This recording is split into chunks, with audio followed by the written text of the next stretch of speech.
One of the things that I love most about how V and I work is that when it comes to birthdays, we typically book each other adventures rather than just give each other gifts. I've been eyeballing a discovery flight for her for quite some time now, but this year I pulled the trigger and I gave the Riverside Flight Academy a call. This flight school has been open since 2013 and it is family owned and operated, which is really cool.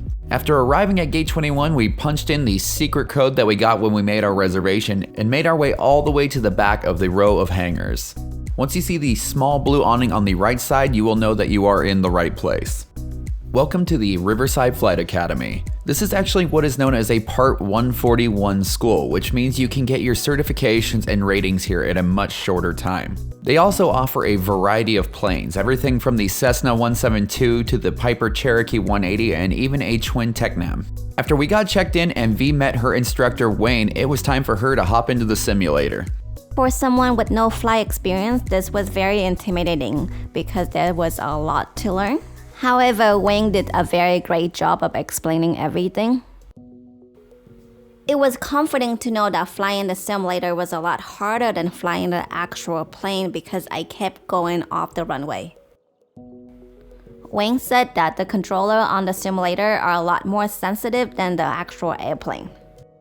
V definitely struggled at first, but she was determined, and soon enough, she was up in the air and flying the friendly skies. One thing that I thought that was really cool about the simulator is it isn't just some generic flight simulator. You're actually flying over a detailed replica of the Riverside area. After practicing the landing, Wayne showed me the route that we will be flying before we headed out to the airplane. When I made the reservation, I also upgraded her flight from a half-hour to a 1-hour flight. I would highly recommend this. Not only does it give you more time in the air, but it gives you a good chance to fly over a larger part of the Riverside area. Once I got into the airplane, I didn't realize how high the dashboard was, so Wayne has to get me a booster seat because I'm pretty short. After the last minute flight check, Wayne gave me the key to start the plane.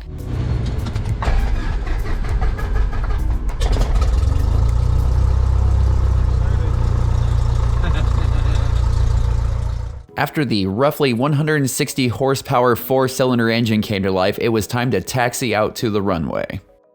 For all of you plane fanatics out there, the plane that V is flying in this video is a 1981 Cessna 172P. When I was a kid, I used to come and watch the airplanes land at this airport, but I didn't realize how long the runway was until we were actually taxiing down it. Once we reached the end of the runway, it was time to prepare for V to fly an airplane. The next thing I knew, V turned on the fasten the seatbelt sign and hit the gas and let the 160 ponies out of the stables. After a nice, long, smooth run down the runway, V pulled back on the yoke and we were up in the air. I might be biased, but I give that takeoff a 10 out of 10. One thing we didn't know when we booked V's lesson is that this flight was actually going to be a little bit more exciting than we had expected. I thought we were just going to fly around Riverside and enjoy the view, which would have totally been cool enough. But Wayne had a route in mind that would have us stopping by several local airports for touch and goes. Our first stop took us just to the other side of Mount Rubidoux, which is a popular hiking trail in Riverside, to 𝐹laBob Airport. If you're not familiar with the term touch and go, it means when you come in for a landing, then take right back off again. Wayne also wanted to show us how you would land at 𝐹laBob if you were approaching from a different direction. This approach is really cool because it has you buzzing by really close to Mount Rubidoux. I wanted to wave at the people that were hiking their way up towards the top. V and I had never been in a Cessna before, and it was pretty cool to see just how agile these planes can be. After one more pretty much textbook touch and go, we were on our way to our next stop, which is the Corona Municipal Airport. I was born and raised in the Inland Empire, and it was pretty amazing because it seems like all these airports are kind of far apart. But when you're flying, you're just hopping straight up and then dropping right back down into the next one. It was also pretty cool seeing areas that we are so familiar with from a different point of view. One thing about the Corona Municipal Airport is that it has a very short runway. Or at least that's what V insisted. We were lined up with the runway perfectly, but we were just a little bit too high to do an actual touch and go, so we just hovered over the runway and then took back off again. Flying the actual airplane is completely different than flying the simulator. The control part is a lot easier, but you also have a lot more things to worry about, such as turbulence or air traffic. With Wayne taking care of all the technical part, I was able to enjoy my flight experience. It was interesting feeling the turbulence when you're in the pilot's seat. There were a couple times when the steering wheel shakes as we went over some wind. After making our way all the way out to Lake Elsinore, we turned and started to head back towards Lake Matthews. Once we were over the lake, Wayne got to do some spirals and a couple other fancy maneuvers.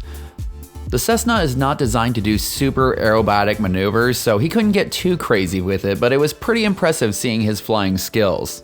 V tried to take credit for a couple of the spirals, but I read her bluff. After a couple more twists and turns, it was time to follow the 15 and 91 freeways all the way back to the airport. I will say that after all the years of being stuck in traffic on those freeways, I definitely prefer flying. After one more approach and a very nice landing, our flight had officially come to an end. This was definitely a unique experience. And one cool thing is that for just a little bit more than the price of the Discovery flight, you could bring a friend along for the ride. It was really fun for me too, and I was super proud watching V fly. We would like to send a huge thank you out to the entire crew at the Riverside Flight Academy. We had a lot of fun and we will definitely be back. If you would like to get certified, or if you just want to go for a Discovery flight, you should definitely check them out and let them know we sent you. And last but not least, if you enjoy our adventures, be sure to subscribe and hit that bell icon so you get notified when we make new videos. Check us out on Instagram at thatadventurelife_official, and for all the information about the Riverside Flight Academy as well as other awesome adventures, head on over to thatadventurelife.com.